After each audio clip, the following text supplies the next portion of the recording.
मेरे प्यारे बच्चों नमस्कार। तो शुरू करते हैं इस क्लास का। और इस क्लास में सेट 7 इंटरमीडिएट गणित 2020 सेट कोड है 324 YZ के आगे के प्रश्नों को हल करवाएंगे। और पिछली क्लास में प्रश्न 1 से 3 तक कंप्लीट करवा चुके हैं। जिन बच्चों ने प्रश्न 1 से 3 तक कंप्लीट नहीं किए हैं, लिंक डिस्क्रिप्शन में मिल जाएगा, कंप्लीट कर लेना। और इस क्लास में सेट 7 के आगे के प्रश्नों को हल करवाएंगे। तो अभी तक आप लोगों ने इस वीडियो को लाइक नहीं किया है तो सबसे पहले सभी स्टूडेंट इस वीडियो को लाइक कर दें और इस वीडियो को ज्यादा से ज्यादा शेयर कर दें अपने फ्रेंड सर्कल में। तो इंतजार खत्म हुआ, उड़ाते हैं 1 बाय 1 प्रश्नों का गर्दा। तो आपको यहाँ पे दिख रहा होगा प्रश्न चौथे का बताया गया है पूर्णांकों 1 से 11 तक में से दो पूर्णांक यादृच्छिक का मतलब होता है अचानक। तो दो पूर्णांक अचानक चुने जाते हैं। कितने पूर्णांकों में से? 1 से 11 तक पूर्णांकों में से दो पूर्णांक अचानक चुने जाते हैं। ठीक है, आगे लिखा है यदि इसका योग सम है तो प्रायिकता ज्ञात कीजिए कि दोनों पूर्णांक विषम है। ठीक है, पहले बेसिक देख लो, उसके बाद इसको लगवाते हैं। आपको फार्मूला याद होना चाहिए NCR का, होता है factorial n upon factorial r फिर फैक्टोरियल n माइनस r। ठीक है, इसी फार्मूले का यूज होगा और ये प्रश्न हल हो जाएगा। तो यहाँ पे देख लो, सबसे पहले आपको क्या लिखना है, यहाँ पे देख लो जो बताया गया है कि 1 से 11 तक पूर्णांक। पहले आपको पूर्णांक लिख लेना है 1 से 11 तक। 1 2 3 4 5 6 7 8 9 10 फिर 11। ठीक है, अब इसके बाद आपको देख लेना है इसमें कितने सम पूर्णांक हैं और कितने विषम पूर्णांक हैं। ठीक है, तो यहाँ पे लिख देते हैं सम पूर्णांक। अब आपको गिनना है 1 2 3 4 5। ठीक है, सम पूर्णांक जानते हो ना, 2 4 6 8 10। तो आपको काउंट करके लिख लेना है, 5 मिले सम पूर्णांक। और विषम पूर्णांक देख लो, विषम पूर्णांक कितने मिलेंगे? 6 मिलेंगे, क्योंकि टोटल 11 है। सम पूर्णांक 5 मिलेंगे, 5 में कितना जोड़ दें कि 11 हो जाए? 6 जोड़ दो तो 6 ही विषम मिलेंगे। इसके बाद आपको क्या करना है, NS इक्वल निकालना है, क्योंकि फार्मूला आपको पता ही है PE बराबर यानी E अपॉन NS, ये फार्मूला लगेगा। ठीक है, तो NS कैसे निकालोगे हम आपको बताते हैं। यहाँ पे क्या लिखा है, दो पूर्णांक जो हैं अचानक चुने जाते हैं। ठीक है, आपको क्या करना है, यहाँ पे देखो मेरे पास सम पूर्णांक कितने हैं? 5 हैं। तो 5 में आपको कितने चुनना है? 2। कैसे चुने जाएंगे? 5C2 ऐसे करके। ठीक है, तो यहाँ पे हम लिख देते हैं 5C2। अब विषम पूर्णांक कितने हैं मेरे पास? 6 हैं। कितने चुनना है यहाँ पे? 2 पूर्णांक। किस प्रकार से चुनोगे? 6C2 प्रकार से। तो आपको यहाँ पे प्लस 6C2 लिख देना है। NS पता चल गया। ठीक है, अब हमको ANE ज्ञात करना है। ANE कैसे ज्ञात करोगे हम आपको बताते हैं। देखो यहाँ पे बोला है दोनों पूर्णांक विषम है। ठीक है, तो E घटना हो गई दोनों पूर्णांक विषम होने की घटना। चाहो तो आप घटना E लिख सकते हो। ठीक है, लिख देते हैं, ज़्यादा समझ में आएगा। जो लिखा है वही लिखो, दोनों पूर्णांक विषम होने की घटना, ऐसे लिख लो, ज़्यादा आपके समझ में आएगा। ठीक है, अब आपको समझ में आ गया, ये नहीं हमें क्या लेना है, विषम। ठीक है, विषम पूर्णांक, लेकिन बताए गए हैं 2 पूर्णांक आपको चुनना है। मेरे पास कितने विषम पूर्णांक हैं ये आपको दिख रहे हैं 6, तो इसको हम रफ कर देते हैं। अब 6 हैं विषम पूर्णांक, 2 पूर्णांक आपको चुनना है। कितने तरीके से चुन सकते हो? 6C2। ठीक है, तो यहाँ पे लिख लो 6C2। अब फार्मूला लगा लो, PE बराबर, पहले इसको हम रफ कर देते हैं फिर फार्मूला लगाते हैं। चलो अब यहाँ से देख लो फार्मूला, PE बराबर होता है NE अपॉन NS। ठीक है, NE यहाँ पे देखो 6C2 है, तो 6C2 अपॉन NS देख लो 5c2 प्लस का 6c2। फार्मूला लगाओ NCR का जो हमने आपको अभी बताया था, देख लो यहाँ पे 6 फिर 2 फिर 6 में से 2 घटाएंगे 4, ठीक है। यहाँ पे लगा लो 5 फैक्टोरियल 2 फिर 5 में से 2 माइनस करोगे 3 मिलेगा, ठीक है। इसमें लगा लो NCR का फार्मूला फैक्टोरियल 6 अपॉन फैक्टोरियल 2 फिर 6 में से 2 को माइनस करेंगे कितना मिलेगा, 4 मिलेगा। अब इसको सिंप्लीफाई करेंगे, आंसर शीट आ जाएगी। इसको हम रफ कर देते हैं, तब तक आप लोग उतना नोट करो। इस तरफ हम रफ कर देते हैं। चलो अब यहाँ से ये लाइन हम कर देते हैं, ठीक है। यहाँ पे आ जाओ तो PE बराबर यहाँ पर 6 बाहर निकालेंगे। इतना ध्यान रखना फैक्टोरियल में जो आपको दिख रहा है 6 हो चाहे 4 हो चाहे 5 हो, तो ज़्यादा वाला बाहर निकालते हैं, एक कम हो जाता है। तो 6 को बाहर निकालेंगे अंदर 5 मिलेगा, फिर 5 को बाहर निकालेंगे अंदर कितना मिलेगा, 4 मिलेगा फैक्टोरियल, ठीक है।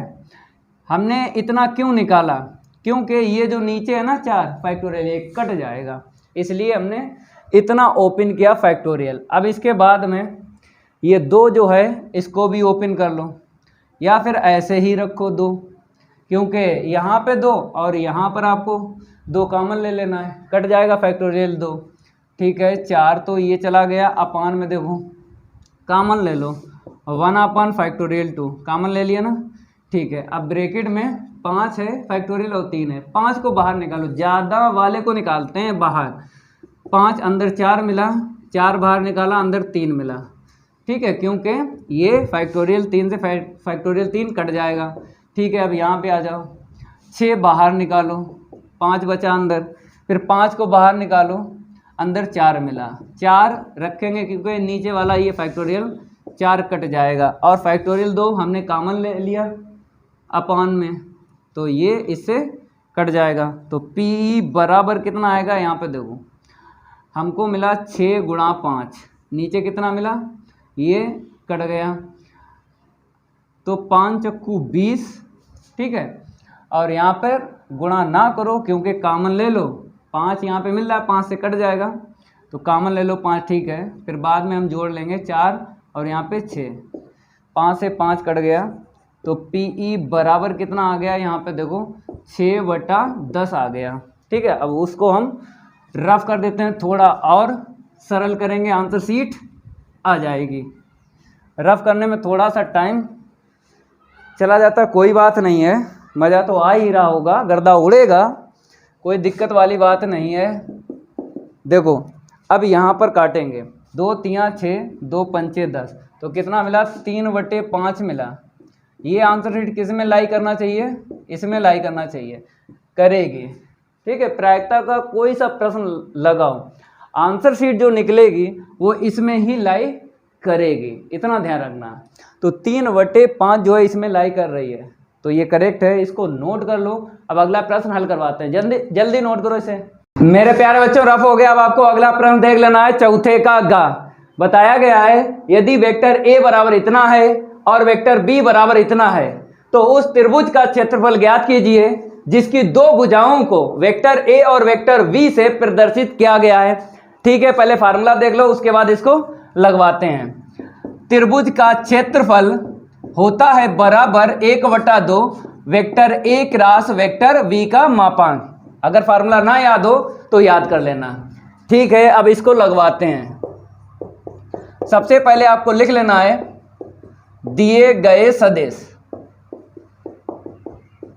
वेक्टर A बराबर और वेक्टर B बराबर जो प्रश्न में दिए गए हैं उनको लिख लो, और दिक् अनुपात से आपको लिखना है, क्योंकि दिक् अनुपात से सदिश जल्दी लिख जाता है। तो यहाँ पे देखो 315 है, ठीक है, तो हम लिखते हैं 315 से, और ये माइनस नहीं हमने पढ़ा है, इसको दिमाग में रखना है, ठीक है।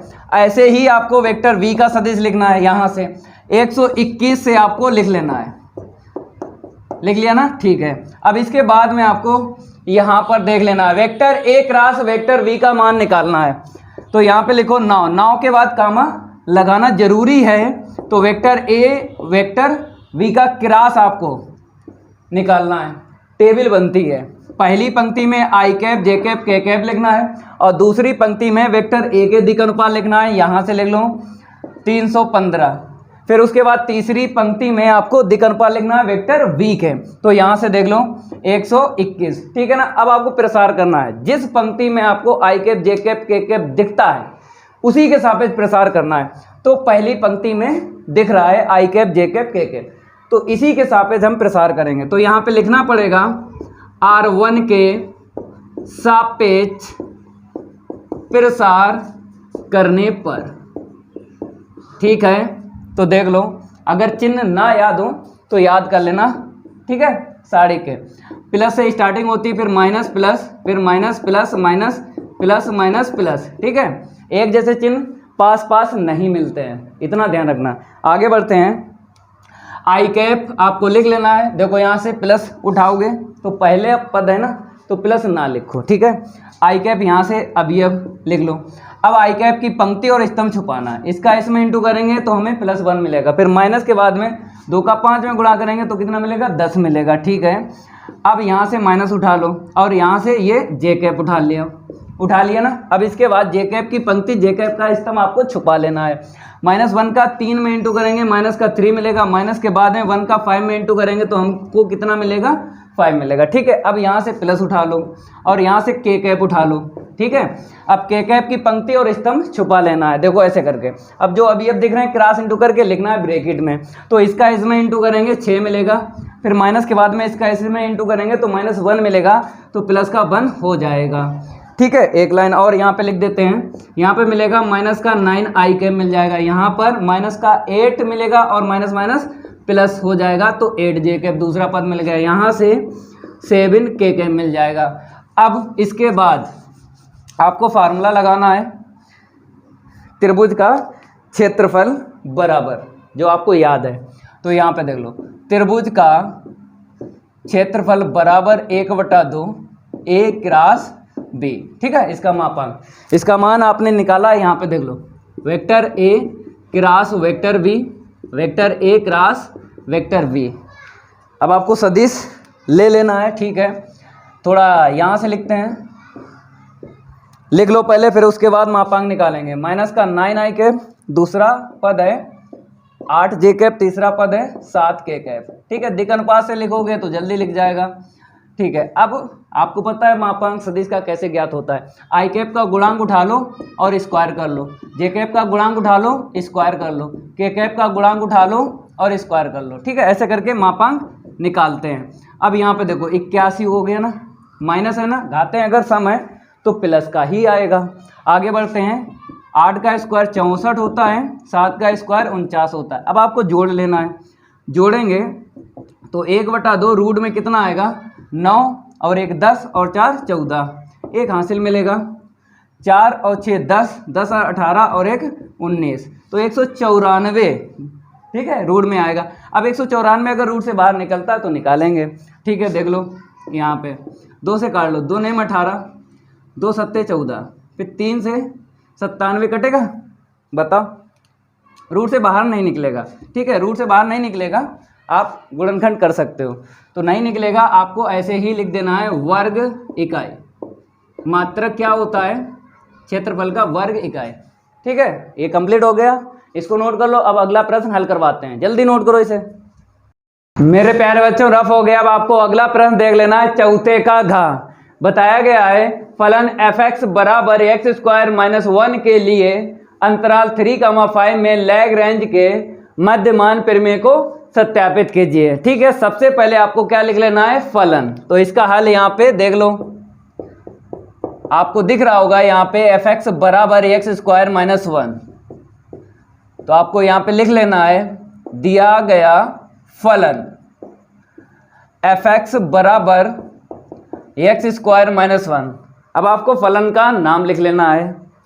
ठीक है, तो यहाँ पे लिख लो, दिया गया फलन f(x) एक बहुपद फलन है। बहुपद फलन है, तो आपको दिख रहा होगा यहाँ पे x² - 1 बहुपद है ना। हमने आपको बताया था कि लैग्रांज की मध्यमान प्रमेय का कथन याद होना चाहिए।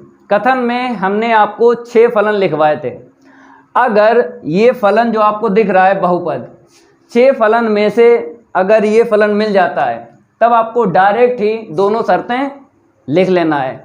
जो पहली शर्त है आपको पता ही है कि फलन इस अंतराल में क्या होगा, सांतत होगा। पहली शर्त आपको याद है। दूसरी शर्त क्या है, जो फलन है ना ये f(x) अवकलनीय होगा इस अंतराल में।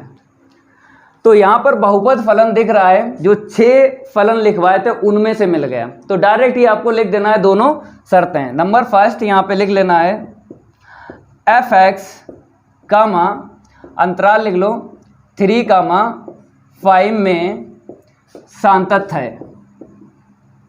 ठीक है, पहली शर्त हो गई ना। और यहाँ पर अंतराल भी लिख लो 3,5। तो पहली शर्त यहाँ पे आपने लिख ली। ठीक है, अब दूसरी शर्त लिख लो f(x) कामा, यहाँ पे आपको खुला अंतराल यूज करना है जब अवकलनीय लिखना है। तो 3,5 में अवकलनीय है,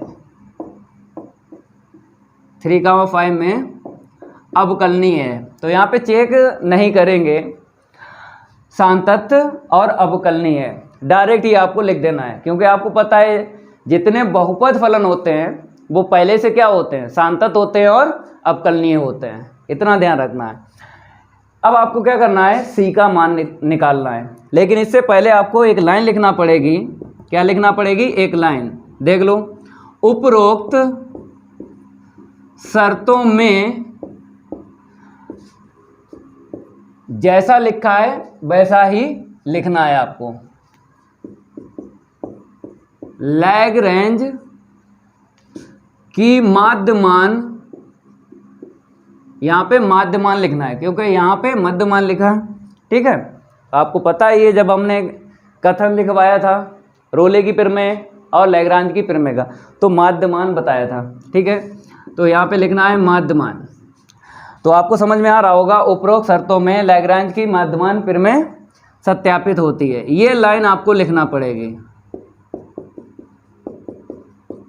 सत्यापित होती है।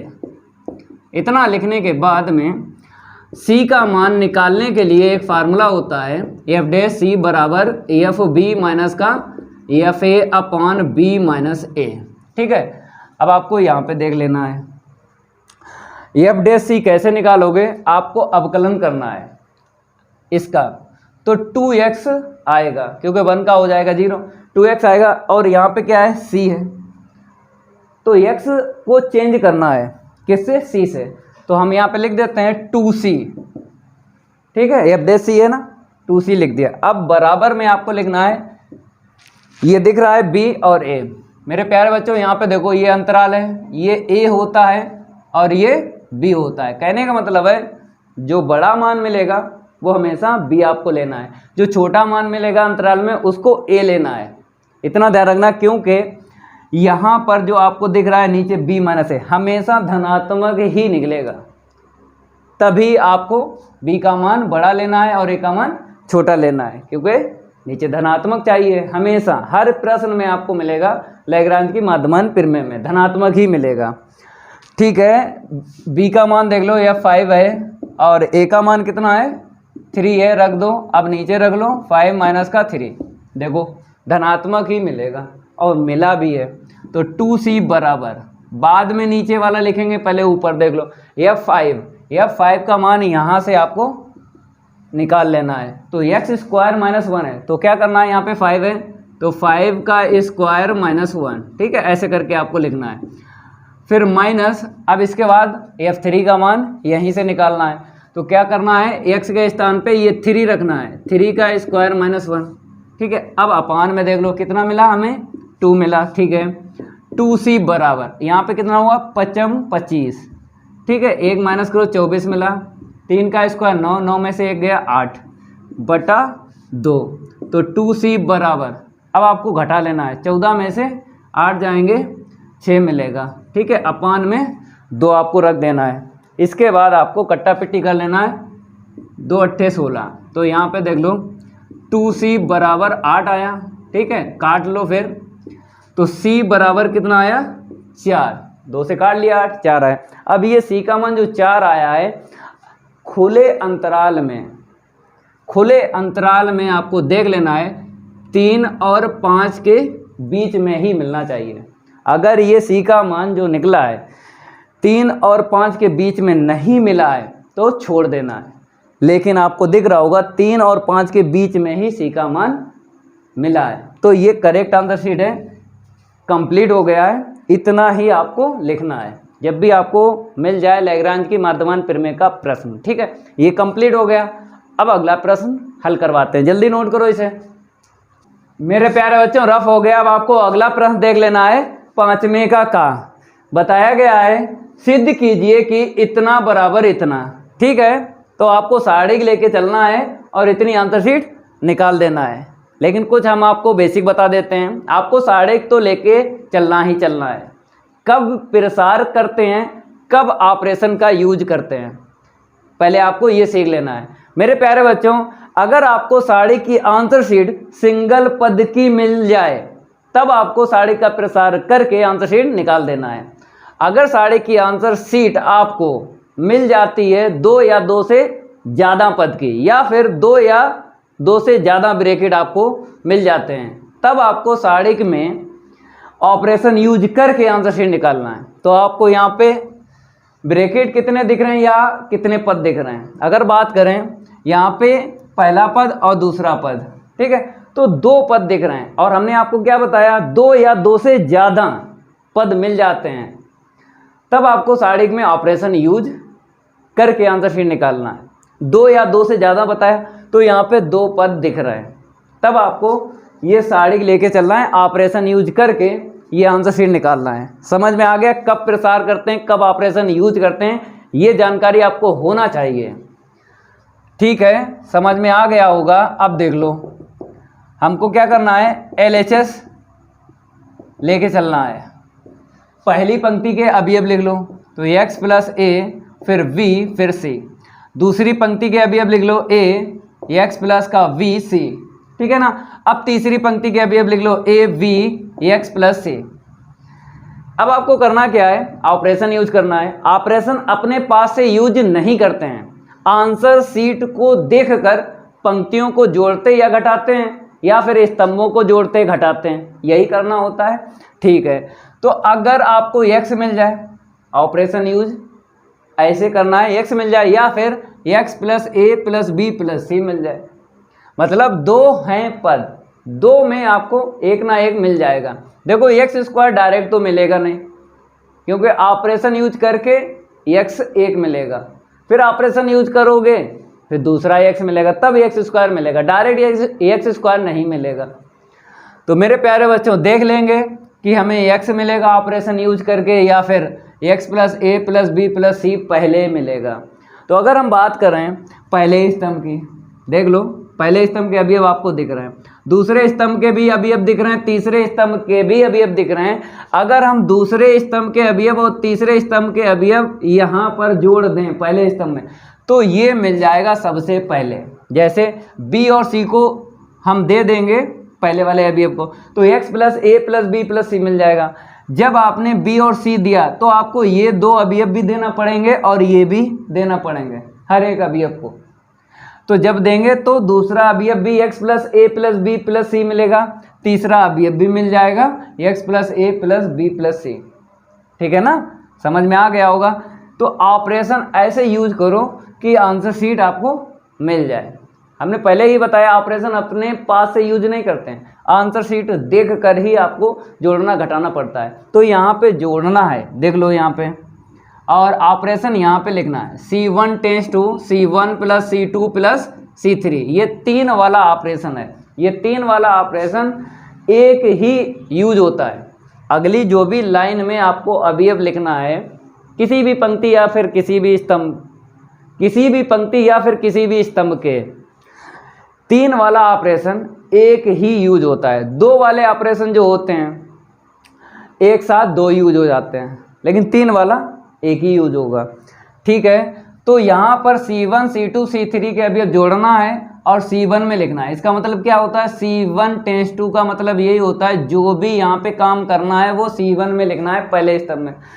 तो ठीक है, हम लिख लेते हैं बी और सी जब यहाँ पे देंगे तो x plus A plus B plus C मिल जाएगा। यहाँ पर दूसरा भी अभी अब मिल जाएगा x plus A plus B plus C मिल जाएगा। तीसरा भी अभी अब मिल जाएगा x plus A plus B plus C. ठीक है, जिस स्तंभ में आप काम कर रहे हो उसी के अभी अब चेंज होंगे। C2 और C3 के अभी अब चेंज नहीं होंगे तो सेम टू सेम आपको लिख लेना है। तो v x प्लस का v फिर v तीसरे स्तंभ के अभी अब देख लो c x प्लस का c। इतना समझ में आ गया? ठीक है, अब यहाँ से देख लो मेरे प्यारे बच्चों, अब आपको क्या करना है, कॉमन ले लेना है पहले स्तंभ से। हर एक अवयव में आपको दिख रहा है x plus A plus B plus सी, तो यहाँ पर हम लिख देते हैं x plus A plus B plus C. ठीक है, इतना लिखने के बाद में अब आपको यहाँ पर कितना मिलेगा, 1 1 1 मिलेगा, क्योंकि कॉमन आपने ले लिया, इतना मिलेगा। ठीक है, अब ये तो सेम टू सेम लिख लो, v x प्लस का v फिर c x प्लस का c। अब इसके बाद देख लो ये तो मिल गया, अब ये चाहिए। अब आपको प्रसार कर देना है, आंसर शीट आ जाएगी। लेकिन प्रसार भी हमने आपको बताया था पिछली कई क्लास में कि प्रसार अगर करना है अभी तो 3 पद की कैलकुलेशन होगी। अगर आप 2 जीरो बना लेते हो तो 1 पद की कैलकुलेशन करना पड़ेगी। तो ऑपरेशन यूज करके 2 जीरो बना लो, क्योंकि 1 1 आपको दिख रहा है। जब भी 1 1 आपको साढ़े में दिख जाए तो सबसे सरल होती है साढ़े। 2 जीरो बनाना कोई मुश्किल बात नहीं है। अगर आपको स्तंभ में 1 1 दिख रहे हैं तो आपको पंक्तियों को 2 पंक्तियों को घटा लेना है, अपोजिट है। अगर आपको स्तंभ में 1 1 1 दिख रहे हैं तब आपको 2 पंक्तियों को घटा लेना, 2 जीरो बन जाएंगे। अगर आपको पंक्तियों में किसी भी पंक्ति में 1 1 1 दिख जाए तब आपको 2 स्तंभ को घटाना है, अपोजिट। ये जरूर सीख लेना है। तो यहाँ पर हमको स्तंभ में 1 1 1 मिल गया, पंक्तियों को हम घटाएंगे, 2 पंक्तियों को 2 जीरो बना के उसके बाद प्रसार करेंगे, सिंगल पद की कैलकुलेशन करना पड़ेगी। ठीक है, तो यहाँ पे देख लो, तो x प्लस का a plus v plus c ऐसे ही लिख लो। तो मेरे प्यारे बच्चों, नीचे से 2 जीरो बनाना है या फिर ऊपर से, आपकी मर्जी। नीचे से काम करना अच्छा लगता है कि ऊपर से? ठीक है, नीचे से। तो नीचे से हम 2 जीरो बना लेंगे। तो देख लो, हम R3 लेंगे टेंस टू, यहाँ पे लिख देते हैं R3 में हम R2 घटा लेंगे। ठीक है, थोड़ा हम उसको सही से लिख देते हैं। ठीक है, थोड़ा ये देख लो R3, अब आपको समझ में आ गया होगा, R3 माइनस R2। ठीक है, एक ऑपरेशन यूज करेंगे पहले, फिर दूसरा और लिखेंगे, फिर यूज करेंगे। ये वाला 1 इसमें घटाओ तो 0 मिला, x प्लस बी इसमें घटाओगे, b से b कट जाएगा ना, x आएगा। देखो घटा के भी दिखाते हैं आपको, ऐसी बात नहीं है। जब घटाओगे इस b में ये दोनों ही माइनस के हो जाएंगे, तो b से b कटेगा, माइनस का x मिलेगा। ठीक है, अब c जो है इसमें घटाएंगे, देख लो x प्लस c घटाओ इसमें, तो घटाएंगे तो c से c कट जाएगा, x मिलेगा। समझ में आ गया? काम हो गया किस में, तीसरी पंक्ति में। अब आपको क्या करना है, दूसरी पंक्ति में 1 जीरो बनाना है। कहने का मतलब है R2 में R1 को घटाना है और R2 में लिखना है दूसरी पंक्ति में। ये वाला है ना, ये R1 का पहला अवयव, इसमें घटाओ, 1 में से 1 गया 0। जब b घटाओगे तो यहाँ पे देख लो x प्लस का v, अब ये वाला b जो है इसमें घटाओगे तो ये कट गया, तो कितना मिला, x मिला। ठीक है, अब c घटाओगे c में से तो 0 ही मिलेगा। जिस पंक्ति में आप ऑपरेशन यूज कर रहे हो उन्हीं पंक्ति के अवयव चेंज होंगे। जिस पंक्ति में आप ऑपरेशन यूज नहीं कर रहे हो उस पंक्ति के अवयव चेंज नहीं होंगे, सेम टू सेम रहेंगे। तो पहली पंक्ति में ऑपरेशन यूज नहीं हुआ है, सेम टू सेम आपको लिख देना है, 2 जीरो बन गए। अब आपको प्रसार कर लेना है, लेकिन प्रसार से पहले अगर कॉमन दिख रहा है तो कॉमन ले लो पहले, उसके बाद प्रसार करो। तो देखो दूसरी पंक्ति में x मिल गया, तीसरी पंक्ति में x मिल गया, तो एक x यहाँ से मिल गया, दूसरा x यहाँ से मिल गया, तो x स्क्वायर हो जाएगा। ठीक है, यहाँ पे आगे ही लिख लो, क्योंकि छोटे छोटे पद जो होते हैं गणित में आगे लिखे जाते हैं और बड़े बड़े पद जो होते हैं वो बाद में लिखे जाते हैं, ये भी जानकारी आपको होना चाहिए। ठीक है, x plus A plus B plus सी, इतना लिख लिया ना। ठीक है, जिसमें कॉमन लिया, ठीक है, 0 में x होगा, 0 में सब कुछ होता है, तो यहाँ से चला गया 1, यहाँ से देख लो 0 में सब कुछ होता है, 0 ही लिखो। यहाँ से x चला गया -1, यहाँ से चला गया 1 v c, पहली पंक्ति के अवयव सेम टू सेम आपको लिख लेना है। उन्हीं पंक्ति के अवयव चेंज होते हैं जिसमें आप कॉमन लेते हो या ऑपरेशन यूज करते हो। ठीक है, अब आपको प्रसार करना है, जिस पंक्ति या जिस स्तंभ में लगातार 2 0 मिल जाते हैं उसी पंक्ति या फिर उसी स्तंभ के सापेक्ष प्रसार करते हैं, ये जानकारी होना चाहिए। तो पहला स्तंभ आपको दिख रहा है लगातार 2 0, लगातार देखो देख रहे हैं, तो C1 के सापेक्ष प्रसार करना है। अब आप कहोगे कि सर R2 दूसरी पंक्ति में भी 2 0 दिख रहे हैं, लेकिन हमने क्या बताया, लगातार 2 0 जिसमें मिल जाए उसी के सापेक्ष प्रसार करना है। लगातार इसमें मिले हैं C1 में, दूसरी पंक्ति में नहीं मिले लगातार 2 0, हैं जरूर 2 0 लेकिन लगातार नहीं है, तो ये लगातार आपको दिख रहे हैं। ठीक है, तो यहाँ पे लिख लो C1 के सापेक्ष प्रसार करने पर। और एक बात आपको बता देते हैं, अगर मेरे प्यारे बच्चों प्रसार से पहले जो यहाँ पे लिखा है ये आंसर शीट मैच हो रही है, ठीक है, पहले से ही आपको बता देते हैं, जब प्रसार करोगे साड़ी का तो आंसर शीट 1 निकलेगी। किसी भी प्रश्न में आपको ऑपरेशन यूज करते आंसर शीट मैच हो जाती है, तब आपको साड़ी का प्रसार करना है, उस साड़ी की आंसर शीट 1 ही निकलेगी 100%। अगर आंसर शीट पहले ही मैच हो जाती है तब, ये भी जानकारी होना चाहिए। तो हम पहले से बता देते हैं, इस साड़ी की आंसर शीट जो निकलेगी 1 निकलेगी, क्योंकि आंसर शीट मैच हो गई है पहले से ही। ठीक है, देखते हैं 1 निकलेगी या नहीं, लेकिन हमने बोल दिया है तो 1 ही निकलेगी।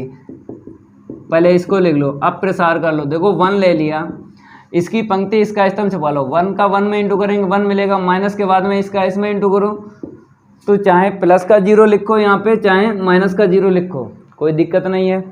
अब ये जो अवयव है ना लिख लेना है, इसकी कैलकुलेशन करेंगे नहीं क्योंकि 0 है, अगर ब्रैकेट में लिख रहे हो कुछ भी मिलता है 0 ही मिलता है, तो यहाँ पे ब्रैकेट में कैलकुलेशन ना करो, डायरेक्ट ही लिख दो, प्लस माइनस फिर प्लस, चिन्ह तो आपको याद रखना ही रखना है साढ़े का।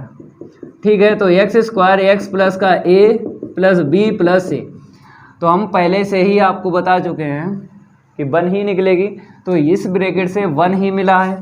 ठीक है, तो x² इंटू में x plus a plus b plus c, ये आंसर शीट आ गई RHS। समझ में आ गया होगा, इसको नोट करो। अब अगला प्रश्न हल करवाते हैं, जल्दी नोट करो इसे। मेरे प्यारे बच्चों रफ हो गया, अब आपको अगला प्रश्न देख लेना है। 5वें का खा बताया गया है, यदि cos इनवर्स x के अपान 2 है प्लस cos इनवर्स y के अपान 3 है बराबर थीटा, तो सिद्ध कीजिए कि 9x² माइनस का 12xy cos theta plus 4y² equal 36 sin square theta.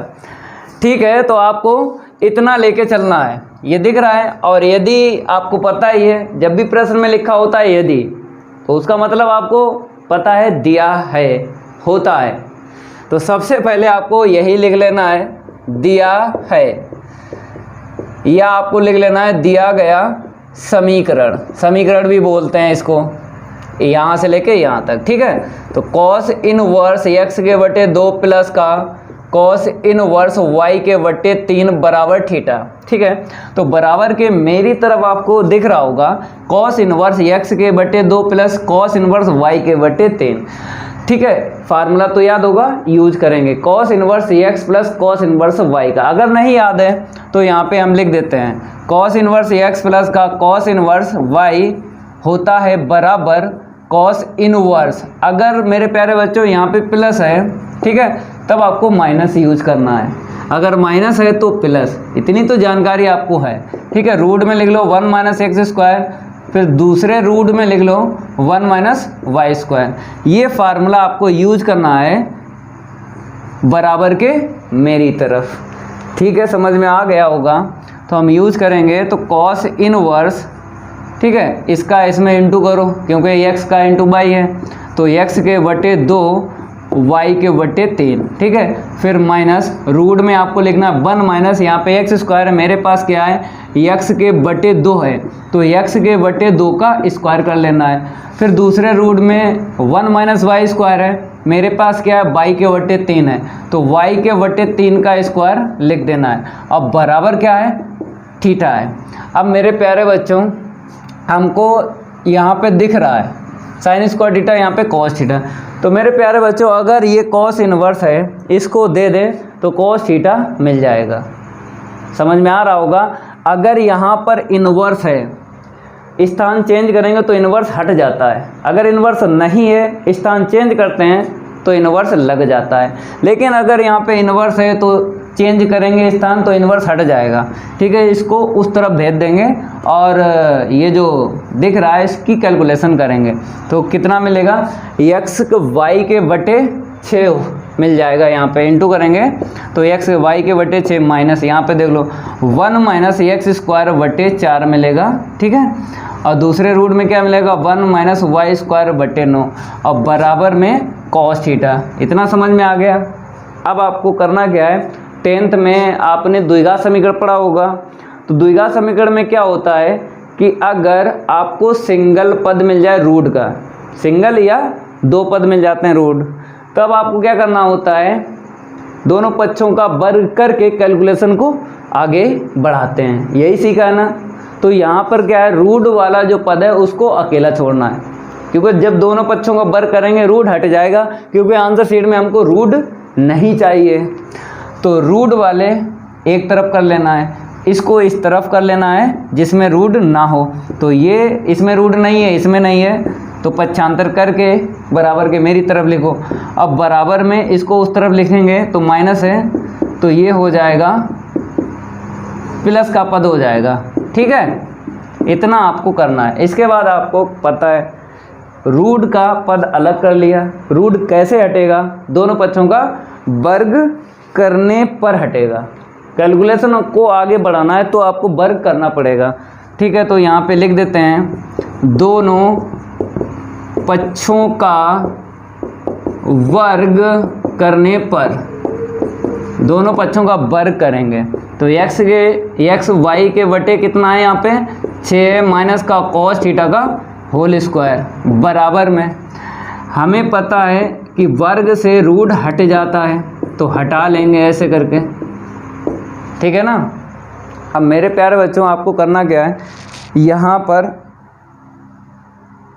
x Y के बटे 6 माइनस का कॉस थीटा है, a माइनस बी का होल स्क्वायर का फार्मूला लगाना है, ठीक है। तो यहीं पे हम लगा देते हैं, देखो एक्स स्क्वायर वाई स्क्वायर बटे 36 मिल जाएगा, ठीक है। ए स्क्वायर प्लस का बी स्क्वायर हो गया ना, माइनस का 2ab, तो 2x वाई इंटू में कॉस थीटा बटे 6। अब बराबर में इंटू कर लेना 1 का इन दो पदों में इंटू करेंगे तो सेम टू सेम, फिर एक्स स्क्वायर बटे 4 का इन दो पदों में इंटू करेंगे तो देख लो पहला पद हो जाएगा एक्स स्क्वायर बटे 4, ठीक है ना, माइनस का हो जाएगा। फिर दूसरा पद हो जाएगा minus minus plus, x square y square बटे कितना होगा 36 होगा। अब यहाँ पे देख लो मेरे प्यारे बच्चों, आपको पता है कि x square into y square बटे 36, यहाँ पर भी x square into y square बटे 36 है। तो बराबर के दोनों तरफ अगर एक जैसे पद हैं तो आपको कैंसिल कर लेना है, इतनी जानकारी आपको होना चाहिए, ठीक है। अब आपको करना क्या है, यहाँ पे देखो एक्स स्क्वायर एक्स वाई और वाई स्क्वायर के पद आपको अलग करना है। तो यहाँ पे एक्स स्क्वायर के बटे 4 है, बराबर के इस तरफ लाएंगे, पक्षांतर करेंगे तो कितना मिलेगा एक्स स्क्वायर बटे 4, ठीक है ना। अब इसको भी बराबर के मेरी तरफ लाना है तो ये भी प्लस का हो जाएगा वाई स्क्वायर बटे 9, हो गया ना, ठीक है। अब इसके बाद में ये तो पहले से ही है तो इसको सेम टू सेम लिखना है 2x वाई और इंटू में कॉस थीटा बटे 6। देखो 2 से 6 नहीं काटेंगे क्योंकि हमको पता है हमें कितना लाना 12 लाना है, ठीक है। तो लघुत्तम लेंगे तभी 12 आएगा। अब इसके बाद में कितने पद लिख लिए, 1 2 और 3, ये वाला इसको उस तरफ लेके जाएंगे क्योंकि हमें साइन स्क्वायर थीटा बनाना है, तो हमें इसको उस तरफ लेके जाना है और बराबर में 1 पहले से ही है, तो कॉस स्क्वायर थीटा लेके जाएंगे तो ये मैच हो जाएगा। कैसे, 1 माइनस कॉस स्क्वायर थीटा क्या होता है, साइन स्क्वायर थीटा, और ये 36 है, 36 तो मैच हो जाएगा ना। यहाँ पे लघुत्तम लेंगे, लघुत्तम कितना मिलेगा बताओ, लघुत्तम कितना मिलेगा। अगर हम बात करें यहाँ पे लघुत्तम की, देखो पहले से हम बता रहे हैं यहाँ पे 36 है तो 36 ही लघुत्तम मिलेगा। क्यों मिलेगा, क्योंकि आपको पता है, क्योंकि यहाँ पर हमको क्रॉस इंटू करना है 36 का, तभी ये पद मैच होगा। ये तो मैच हो गया साइन स्क्वायर थीटा, तो यहाँ पे आपको 36 लेना। अब 4 का पहाड़ा पढ़ो, 36 से ज़्यादा ना, 4 नेम 36, पहाड़ा नीचे पढ़ेंगे गुणा ऊपर करेंगे तो 9x स्क्वायर। अब पहाड़ा नीचे पढ़ेंगे गुणा ऊपर करेंगे तो 9 का पहाड़ा पढ़ो, 36 से ज़्यादा ना हो, न चौक 36, 4 बार गया तो 4 का ऊपर गुणा कर दो। अब 6 का पढ़ लो, छतरंग 36, 6 बार गया, पहाड़ा नीचे पढ़ेंगे गुणा ऊपर करेंगे तो 6 दूनी 12xy कॉस थीटा बराबर में कितना हो जाएगा, 1 माइनस कॉस स्क्वायर थीटा क्या होता है, साइन स्क्वायर थीटा। 36 का क्रॉस इंटू करेंगे और आंसर शीट मैच हो जाएगी। तो 9x स्क्वायर प्लस का 4y स्क्वायर माइनस का 12x बाई और यहाँ पे लिख लो, छूट गया, इंटू में कॉस थीटा बराबर 36 साइन स्क्वायर थीटा। देखो ये जो पद है, ठीक है, बीच में है और मेरा क्या है लास्ट में है, तो बीच में करके ही आंसर शीट छोड़ना है, ठीक है। तो 9x स्क्वायर फिर 12xy कॉस थीटा बीच में लिख लो, मार्कर चेंज कर लेते हैं, प्लस का 4y स्क्वायर बराबर 36 साइन स्क्वायर थीटा। ये आंसर शीट मैच हो गई है, ये कंप्लीट हो गया। नोट कर लो, अब अगला प्रश्न हल करवाते हैं, जल्दी इसको नोट करो मेरे प्यारे बच्चों। रफ हो गया, अब आपको अगला प्रश्न देख लेना है। 5वें का गा बताया गया है, सिद्ध कीजिए कि इतना बराबर इतना, ठीक है। निश्चित समाकलन की answer sheet pi square upon 4 निकालना है। तो देख लो इसका हल, यहाँ पर आपको लिख लेना है। सबसे पहले आई के बराबर समाकलन, लिमिट है 0 से पाई x इंटू में sine x upon 1 plus cos square x, यही है। अब आपको कैसे इस फलन का समाकलन करना है, और समाकलन हो जाता है उसके बाद आपको पता है लिमिट का यूज होता है। तो हम पिछली कई क्लास में आपको बता चुके हैं, थोड़ा सा बेसिक देख लो, ठीक है, समझ लेना है आपको, क्योंकि जो भी हम बेसिक में बताएंगे आपको हर एक प्रश्न की ट्रिक आपको मिलेगी। इस प्रकार का प्रश्न कहीं दिख जाए, जैसे हम बात करेंगे 0 से पाई अगर लिमिट है समाकलन की, 0 से अगर पाई लिमिट है और अंश में x का इंटू हुआ है, अपान में कुछ भी हो उससे मतलब नहीं है, कुछ भी हो अंश में देखना है। अगर आपको सिंगल x दिख जाए, सिंगल x अंश में और इंटू में फलन अगर है तो ठीक है, नहीं है तो कोई बात नहीं है। केवल और केवल आपको ये देखना है, अंश में सिंगल अगर x दिख जाए और 100% यहाँ पे लिमिट आपको पाई ही मिलेगी। ये हम पिछली कई क्लास में बता चुके हैं। ये है फिक्स 100%, ये ट्रू है कि अगर x का इंटू हुआ है अंश में किसी भी फलन में, या सिंगल आपको x दिख जाए, अकेला दिख जाए और यहाँ पे लिमिट पाई ही मिलेगी, तब आपको करना क्या होगा, अगर ये दिख जाए तब आपको सबसे पहले गुणधर्म 4 का यूज करके इस x को हटाना है। ये जानकारी होना चाहिए सबसे पहले। तो यहाँ पर देखो सिंगल x दिख रहा है, हमने ये भी बताया है कि x अकेला हो चाहे दुकेला हो, तो x को हटाना है गुणधर्म 4 का यूज करके सबसे पहले, उसके बाद देखेंगे समाकलन। तो i बराबर आपको लिख लेना है 0 से पाई और यहाँ पे dx। मेरे प्यारे बच्चों, हमने क्या बताया है, P4 से, यही तो गुणधर्म 4 है, लिमिट को प्लस करते हैं। हमने लिमिट को प्लस कर लिया तो हमको मिल गया पाई। अब x आपको माइनस करना है गुणधर्म 4 वाला, पाई माइनस एक्स मिला। अब आपको यहाँ पर जहाँ जहाँ x दिख रहा है पाई माइनस एक्स रख लेना है, ठीक है। इतना काम करो, और जब भी गुणधर्म यूज करो तो उससे ऊपर वाली जो भी लाइन है उसको समीकरण जरूर आपको डालना है। समीकरण डालने के बाद ही प्रगुण आप यूज कर सकते हो, इतनी जानकारी होना चाहिए।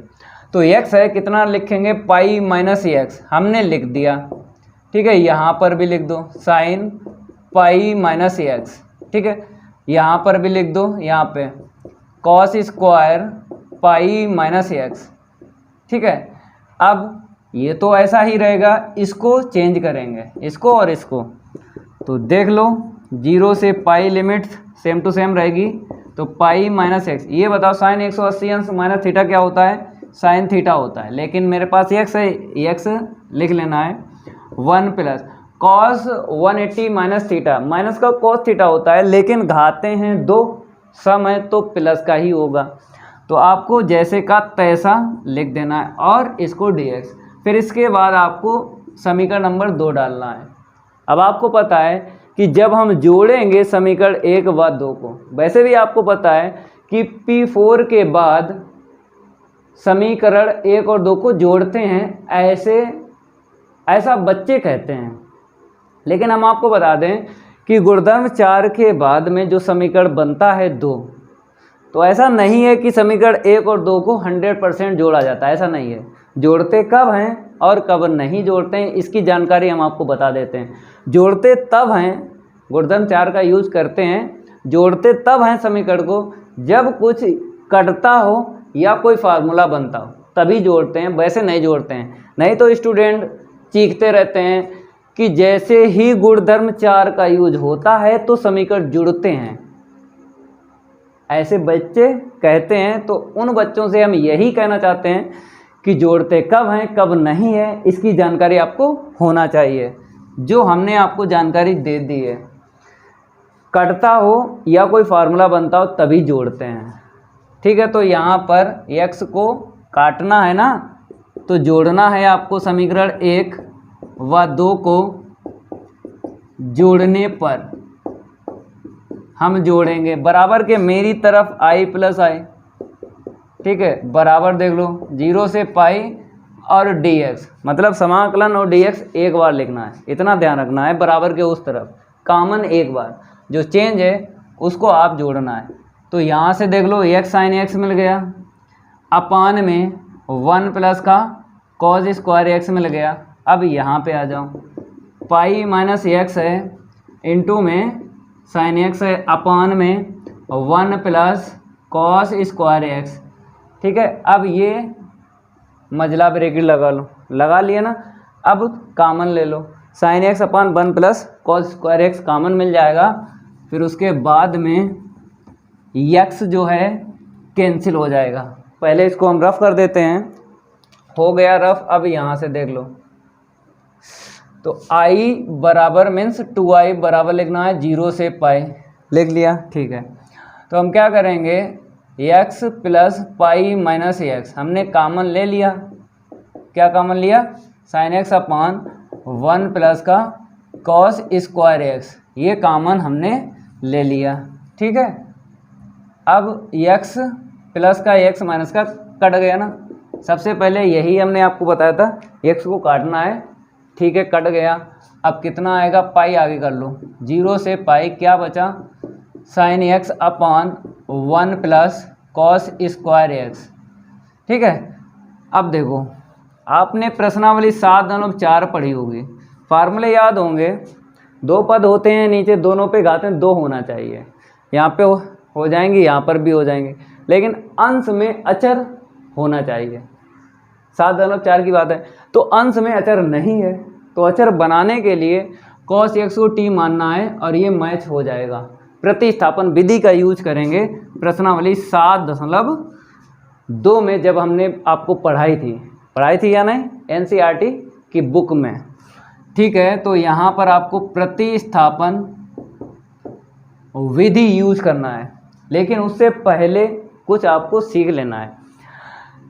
जैसे cos x को t मानेंगे, लिमिट जब हम चेंज करेंगे इसी से, cos पाई की वैल्यू बताइए, cos पाई की वैल्यू 90 से एबव जाएंगे तो नेगेटिव वैल्यू छोड़ने लगता है cos, तो -1 और 0 की 1 आ जाएगी, तो लिमिट तो 0 0 नहीं मिलेगी। जब 0 0 मिलती है तब आप पहले लिमिट को चेंज करते हैं, लेकिन लिमिट 1 और -1 रही तब हम लिमिट को नहीं चेंज करेंगे। कुछ प्रश्न ऐसे होते हैं जब हम मानते हैं तो लिमिट 0 0 आ जाती है, उन प्रश्नों में लिमिट को चेंज करते हैं।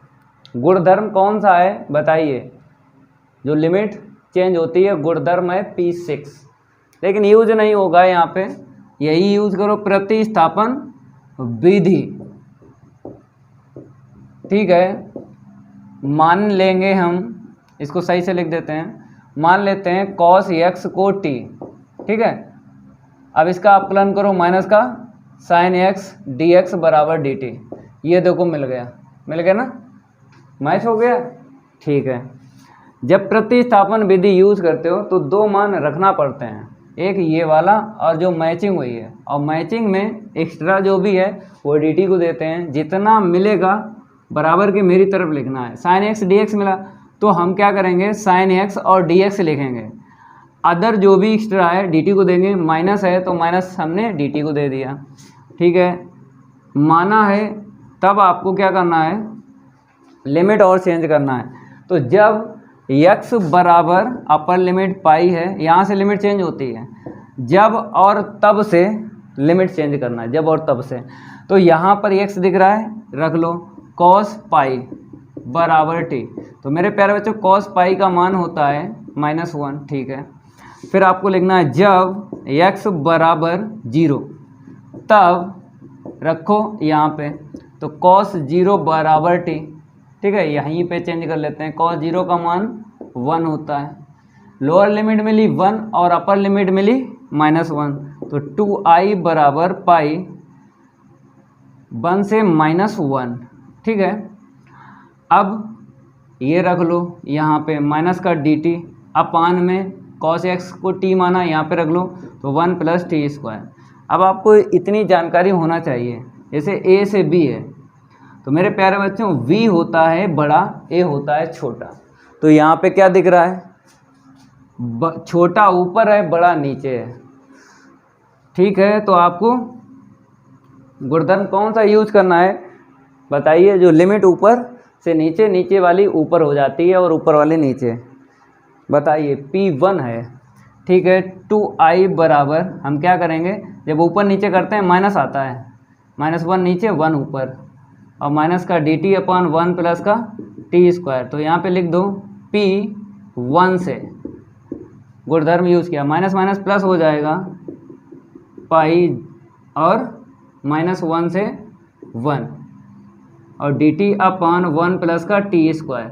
इसका समाकलन बताइए क्या होता है, tan इनवर्स t, फार्मूला तो याद होगा ना, 1/a² + x² dx, 1/a tan inverse x/a होता है, तो a का मान 1 है, 1 लिखेंगे नहीं, ठीक है। समाकलन होने के बाद अब आपको लिमिट यूज़ करना है, ठीक है। अब यहाँ पे देख लो थोड़ा सा, क्योंकि मेरे पास स्पेस नहीं है और इतने में ही हम ख़त्म कर देंगे इसको, क्योंकि रफ नहीं करेंगे, पूरा क्वेश्चन सॉल्व हो जाएगा। तो 2i बराबर आपको लिखना है, यहाँ पे देखो पाई है, ठीक है। अपर लिमिट रखेंगे तो tan इनवर्स 1, ठीक है, ये अपर लिमिट, माइनस के बाद में लोअर लिमिट रखो तो tan इनवर्स -1, ठीक है। अपर लिमिट और माइनस लोअर लिमिट, 2i बराबर, थोड़ा सा ये लाइन जो है हम ऐसे करके कर लेते हैं, क्योंकि हमें स्पेस मिल जाएगा, फिर कोई दिक्कत वाली बात नहीं है।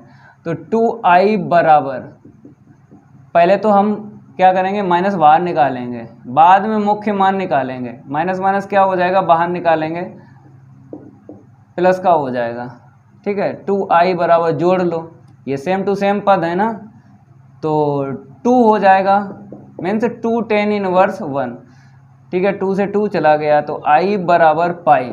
अब मुख्य मान निकालेंगे इसका टेन इनवर्स 1 का, तो क्या होता है π/4 होता है मुख्य मान, होता है या नहीं। तो I बराबर क्या मिला, π²/4 ये मिल गया। ये आंसर शीट आ गई RHS, चेक कर लो ये आंसर शीट आ गई या नहीं, π²/4। अब इसके बाद हम नेक्स्ट क्वेश्चन सॉल्व करवाएंगे, इसको नोट कर लो, जल्दी नोट करो मेरे प्यारे बच्चों। रफ हो गया। अब आपको अगला प्रश्न देख लेना है, 5वें का चा बताया गया है, सिद्ध कीजिए कि वक्र इतना और इतना एक दूसरे को स्पर्श करते हैं। ठीक है, तो आपको सिद्ध करना है वक्र जो दिए गए हैं एक दूसरे को स्पर्श करते हैं, तो आपको क्या सिद्ध कर देना है, m1 बराबर m2 सिद्ध कर देना है।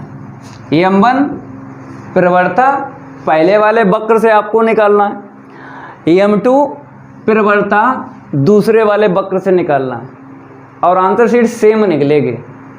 ठीक है, तब बोल सकते हैं दोनों जो वक्र हैं एक दूसरे के स्पर्श करते हैं। ठीक है, समझ में आ गया होगा। तो इसका हल यहाँ पे लिख लो। सबसे पहले क्या लिख लेना है, दिए गए वक्र। मेरे प्यारे बच्चों, जब हमने स्पर्श रेखा और अवलंब आपको पढ़ाया था ना, तो बताया था कि कैसे प्रवणताएं निकालते हैं। तो वक्र लिख लो पहले, x² प्लस का y² बराबर 1 समीकरण नंबर 1, फिर y² बराबर 4 इंटू में x - 1 समीकरण नंबर 2। सबसे पहले आपको यहाँ पे बिंदु निकालना है। क्या निकालना है, बिंदु, क्योंकि बिंदु नहीं पता चलेंगे तो प्रवणताएं नहीं निकाल पाओगे। तो बिंदु पहले निकालेंगे। तो आपको इन समीकरण को हल करना है, दोनों समीकरणों को। कैसे हल करोगे, इस y² का मान समीकरण 1 में रख दो, तो y² का मान समीकरण 1 में रखने पर सबसे पहले आपको यही लिखना है, रख दो। तो x² y² का मान यहाँ पे रखेंगे तो प्लस का 4, फिर x - 1 बराबर 1 बराबर है 1, तो लिख देना है। अब x² 4 का गुणा कर दो, 4x - का 4 बराबर 1, 1 को इस तरफ लाएंगे ना, ले आते हैं तो माइनस का 5 हो जाएगा। अब गुणनखंड करो, 5 एकन 5, तो दो संख्याएं बताओ जिनको जोड़ें या घटाएं 4 आ जाए। 5 एकन 5, 5 में से 1 घटा देंगे 4 मिल जाएगा ये। ठीक है, तो x² प्लस का रखेंगे 5x और माइनस का रखेंगे x। ठीक है, दो पदों में x कॉमन ले लो तो x प्लस का 5, इन दो पदों में -1 कॉमन ले लो तो x प्लस 5, तो x प्लस 5 कॉमन मिल गया। ठीक है, बचा हुआ दूसरे ब्रैकेट में, तो x बराबर यहाँ से निकला -5, यहाँ से निकला 1, प्लस है तो माइनस लिखना है, माइनस है तो प्लस लिखना है। ये 10th में आपने सीखा होगा, अपोजिट लिखना। तो x के दो मान मिले हैं। ठीक है, अब x के मान आपको किस में रखना है, इसमें रख दो समीकरण 1 में, चाहे 2 में, 2 में रख लो चाहे 1 में। तो हम समीकरण 2 में रखेंगे। समीकरण 2 से देख लो y² बराबर 4, x - 1 है। ठीक है, तो आपको एक लाइन कर लेनी है, x बराबर -5, लाइन ना करो ऐसे रखो, x बराबर -5 रखो, तो y² बराबर 4 माइनस का 5 माइनस का 1, तो y² बराबर क्या आएगा, यहाँ पे कितना मिलेगा, -6 मिलेगा। 6 चौक 24 नेगेटिव, घात हटाएंगे ना तो माइनस रूट में मिल जाएगा। तो ये क्या हो गया, काल्पनिक, काल्पनिक हो गया ना, तो इसको हम लेंगे नहीं, इसे छोड़ देंगे। ये काल्पनिक हो गया, रूट के अंदर माइनस दिख जाए तो काल्पनिक बोलते हैं, लेना नहीं है, छोड़ देना। जब y का मान ये छोड़ दिया तो x का मान -5 को छोड़ देना है, क्योंकि -5 पे y का मान नहीं मिला तो x बराबर -5 को भी छोड़ देंगे। क्योंकि आपको पता है जब भी हम बिंदु निकालते हैं, ये अगर x का मान 1 आया तो y का मान कुछ भी मिल जाए, तो ऐसे लिखना होगा ना कि x का मान तो मिला, y का नहीं मिला, फिर कैसे आपको बिंदु लिखना है, लिख ही नहीं पाओगे। तो इसीलिए y का मान छोड़ दिया किस पर आया था, इस पर आया था, इसको भी छोड़ दो, ठीक है। अब x बराबर 1, ये आपको 1 दिख रहा है, रख लो, x बराबर 1, समीकरण 2 में ही रखना, तो वाई स्क्वायर बराबर 4, 1 माइनस 1, तो वाई स्क्वायर बराबर 0 हो जाएगा। 0 का गुणा 4 में करेंगे 0, घात हटाएंगे रूट 0, तो रूट 0 का मान 0, तो यहीं पे लिख लो ना डायरेक्ट 0। तो हमको प्रतिच्छेद बिंदु मिल गया, क्या मिल गया, प्रतिच्छेद बिंदु मिल गया 0,0, ठीक है। 0,0 नहीं, y का मान 0 मिला, x का मान तो 1 है, 1,0। इसी बिंदु पर आपको परिवर्तन निकालना है, वक्र 1 की, m2 निकालना है 2 की, तो अवकलन करना पड़ेगा। तो यहाँ पे लिख लो समीकरण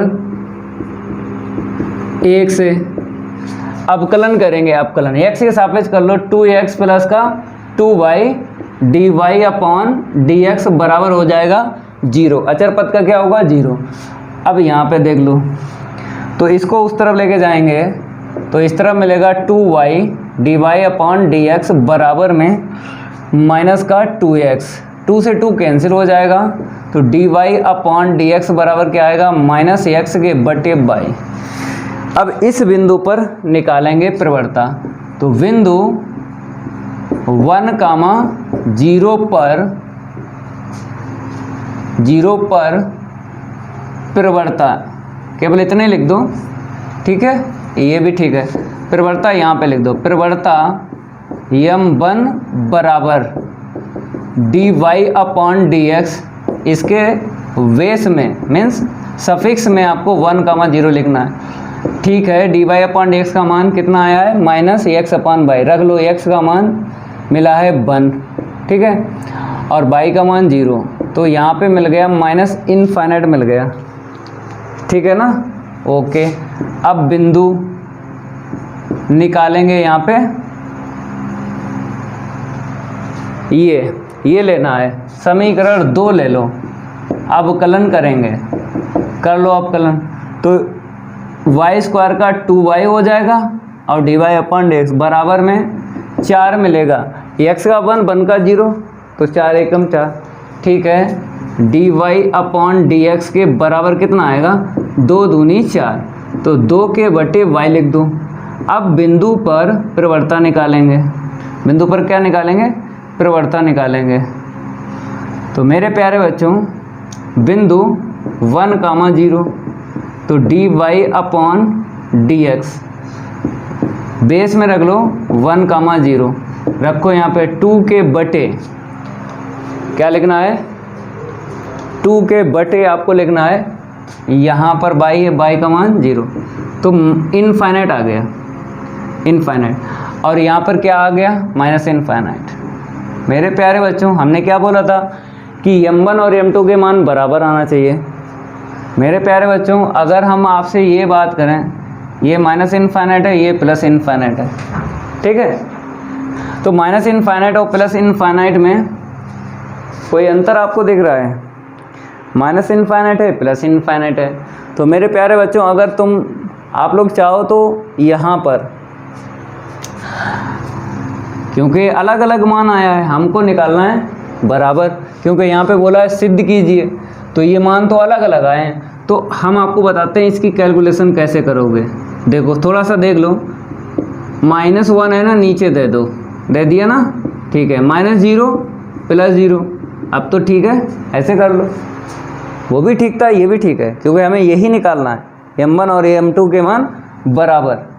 तो ये सही नहीं लिखा है, क्यों नहीं लिखा है, क्योंकि यहाँ पर आपको ऐसे लिखना है और यहाँ पर लिखना है प्रवणता m2, यहाँ पे क्या लिखना है, प्रवणता m2 बराबर। अब आपको सही से लिख देना है, क्योंकि बिंदु के बराबर नहीं होता ना, 1,0, ठीक है, 2 के बटे, यहाँ पे लिखना है 2 के बटे 0, तो यहाँ पे आ गया इनफाइनाइट। तो m1 का मान m2 का मान क्या निकला है, बराबर। तो आपको यहाँ पे लिख देना है, चूँकि m1 बराबर m2, m1 बराबर m2। अब आपको अतः करके लिख देना, अतः दिए गए वक्र, दिए गए वक्र एक दूसरे को स्पर्श करते हैं, मार्कर चेंज कर लेते हैं, एक दूसरे को स्पर्श करते हैं। ये हो गया, नोट कर लो। अब अगला प्रश्न हल करवाते हैं, जल्दी इसको नोट करो मेरे प्यारे बच्चों। रफ हो गया। अब आपको अगला प्रश्न देख लेना है। 5वें का आड़ा बताया गया है, रेखाओं पहली और दूसरी के बीच न्यूनतम दूरी ज्ञात कीजिए। तो ये प्रश्न रिपीट हुआ है, आप लोग कर लेना। होमवर्क डाल देते हैं, क्या डाल देते हैं, होमवर्क कर लेना आप लोग, क्योंकि रिपीट हुआ है। न्यूनतम दूरी आपको पता ही कैसे निकालते हैं। सदिश रूप में रेखाओं के समीकरण दे दिए गए हैं। आपको न्यूनतम दूरी के लिए फार्मूला लगाना है, vector a2 minus vector a1, फिर dot vector v1 cross vector v2 upon vector v1 cross vector v2 का मापांक, फिर होल मापांक। ये है फार्मूला, आपको लगाना है सदिश रूप में, न्यूनतम दूरी ज्ञात हो जाएगी। तो पिछली कई क्लास में इस प्रकार का प्रश्न हो चुका है, इसलिए हमने होमवर्क डाल दिया है। होमवर्क डाल दिया है, कर लेना, ठीक है, कोई दिक्कत नहीं आएगी। अब इसको देखो, चाको अवकल समीकरण को हल कीजिए। तो यहाँ पर आपको दिख रहा होगा ये अवकल समीकरण। विधि तो आपको पता ही है। पहली विधि चरों को पृथक करने की विधि, दूसरी जो विधि है समघातीय अवकल समीकरण। क्योंकि पहले आपको ये जान लेना है कि कौन सी विधि से ये अवकल समीकरण हल होगा। तो विधि 3 है आपके पास, पहली, दूसरी और तीसरी। रैखिक अवकल समीकरण बताते हैं आपको कि कौन सी विधि यहाँ पे यूज होगी। सबसे पहले चरों को पृथक करने की विधि चेक करते हैं। इस अवकल समीकरण जैसा लिखा है वैसे ही चेक करो। तो मेरे प्यारे बच्चों, अगर हम चरों को पृथक करने की विधि की बात करें, इसका मतलब ये है कि x का पद dx को देना पड़ता है और y का पद dy को देना पड़ता है। तो यहाँ पे देखो dx है, तो dx के पास में कौन सा पद है, x का होना चाहिए सिर्फ, लेकिन यहाँ पे y भी है। dy को जब देखा तो y का ही केवल पद होना चाहिए, लेकिन यहाँ पे x भी है। तो चरों को पृथक करने की विधि यूज नहीं होगी। समघातीय अवकल समीकरण में क्या होता है, घातें समान हर एक पद की, मतलब अंश बाहर में, लेकिन यहाँ पर अंश में ही है, कोई बात नहीं। आपको हर एक पद की देखना है, घातें समान अगर मिलती हैं तो समघातीय अवकल समीकरण से हल होगा। तो यहाँ पे एक घात मिल गई, यहाँ पे एक घात मिल गई, तो इस ब्रैकेट से टोटल घात कितनी मिली, 1। यहाँ पे 1 मिल गई घात, यहाँ पे 1 मिल गई, तो टोटल बात करें 1। तो घातें क्या मिल गई, समान, हर एक पद की मिल गई समान। तो समान मिल गई, समघातीय अवकल समीकरण से हल होगा। तो इसमें हमने बताया था आपको कि x के बटे y बराबर b हल करने के लिए ये रूल यूज होते हैं। y/x बराबर b, तीसरा है y बराबर bx। तो अगर आपको ये 3 रूल याद हैं तभी आप हल कर सकते हो। रूल 1, 2, 3 इनमें से कोई एक लगेगा कब हम आपको बताते हैं।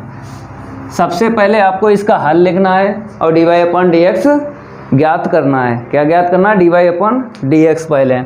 तो यहाँ पे हम हल इसका लिख देते हैं और अवकल समीकरण लिख लो पहले यहाँ पे। तो हमने यहाँ पे लिख लिया अवकल समीकरण। तो x माइनस का y dy minus x plus y, फिर क्या है dx बराबर 0।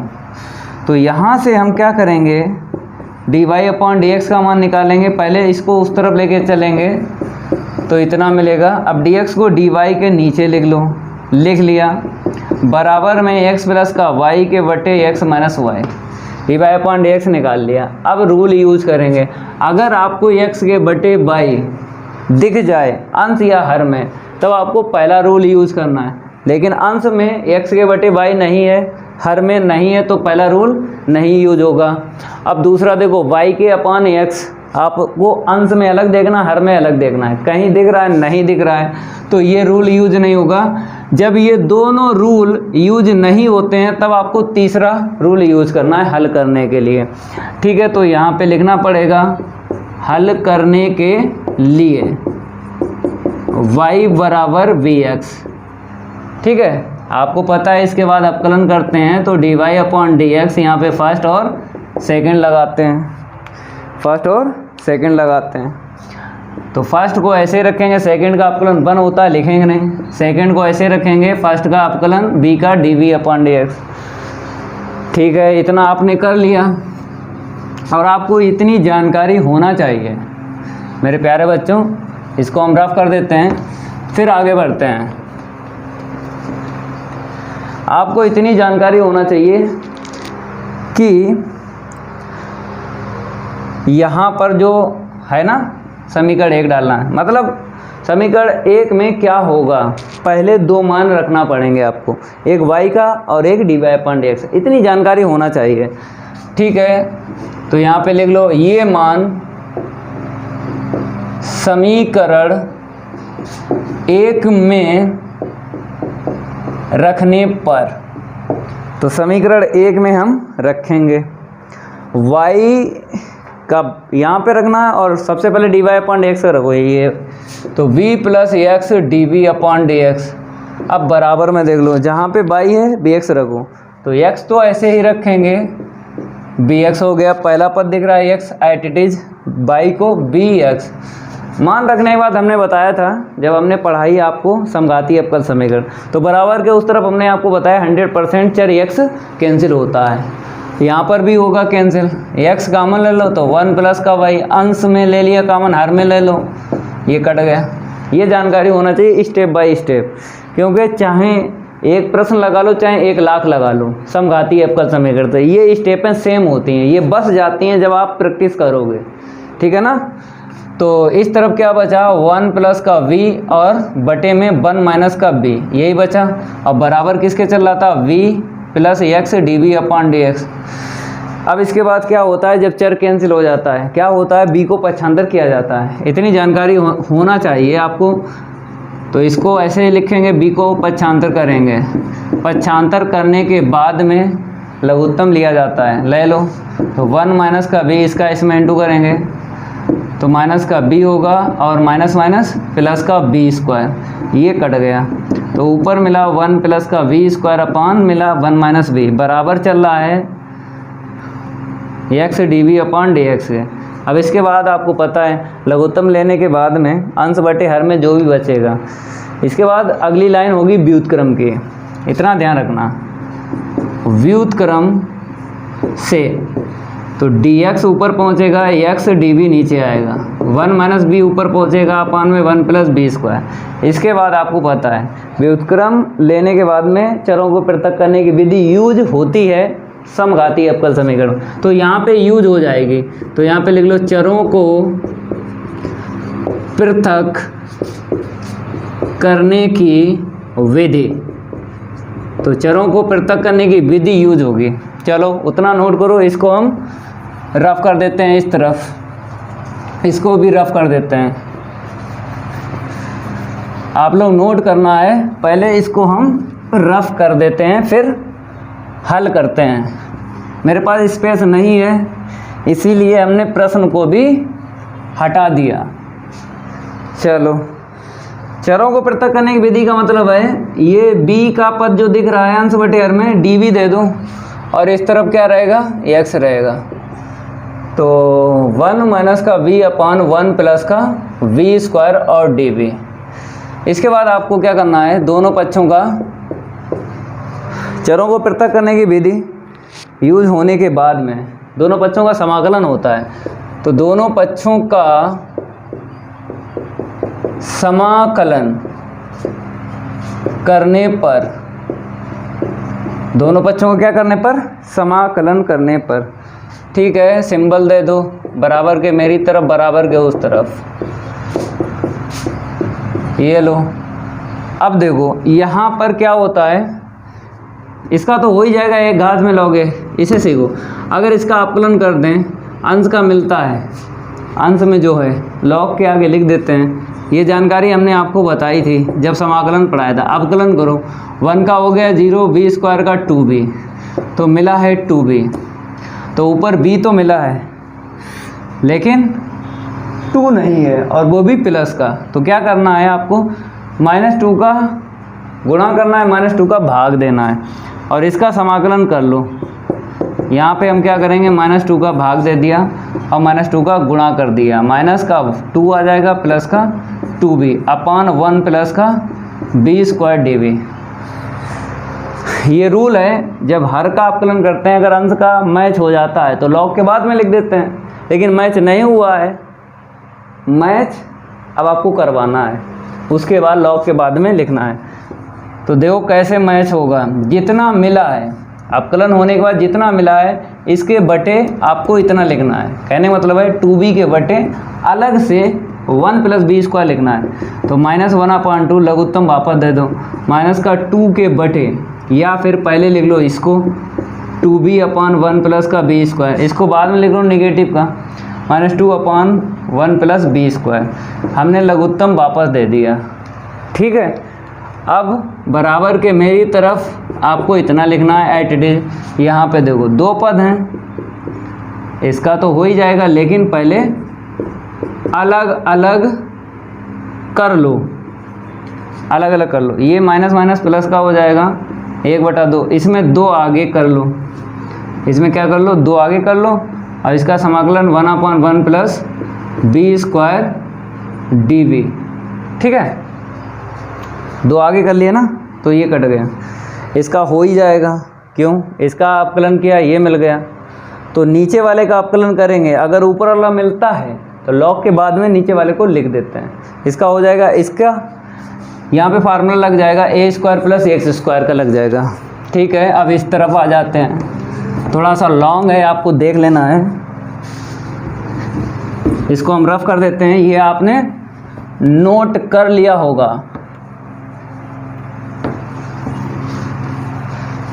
अब आगे बढ़ जाते हैं, और ये जो है, ये लो, इतना तो कर लेना है। चलो आगे बढ़ते हैं। बराबर के मेरी तरफ क्या है, log mod x लिख लिया, बराबर में पहले पद का कर लो समाकलन, ऐसे लिख दो।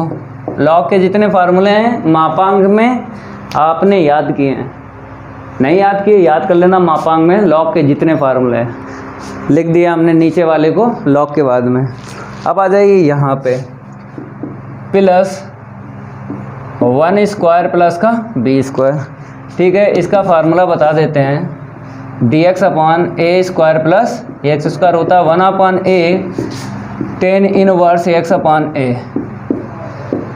ये फार्मूला यूज करना है दूसरे वाले पद में, समाकलन हो जाएगा। बराबर के इस तरफ log mod x लिख लो, अब बराबर के उस तरफ -1/2 log 1 प्लस का b स्क्वायर। ठीक है, यहाँ पे a का मान 1 है, रखेंगे नहीं, डायरेक्ट आपको लिख देना है tan इनवर्स b प्लस का c, समाकलन होने के बाद में। अब आंसर शीट बराबर के उस तरफ b के पदों में आई है। b को आपने माना था y बराबर bx, यहाँ से b का मान निकाल लो, v का मान निकालेंगे, x का भाग लगाओ, तो y/x मिला। y/x रख देना है जहाँ जहाँ b है, और छोड़ देना आंसर शीट। ठीक है, तो log mod x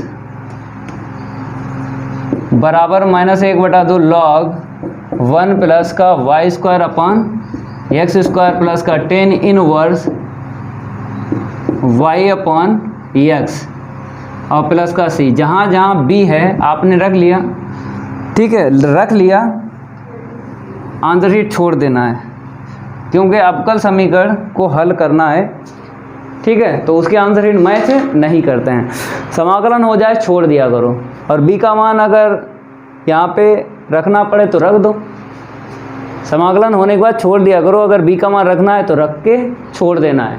answer sheet match नहीं करना है, पूरे ही नंबर मिलेंगे, एक नंबर नहीं कटेगा, ये मेरा आपसे वादा है। अब कल समीकरण जब भी आपको हल करना है आंसर शीट मैच नहीं करना, छोड़ देना है, एक भी नंबर नहीं कटेगा।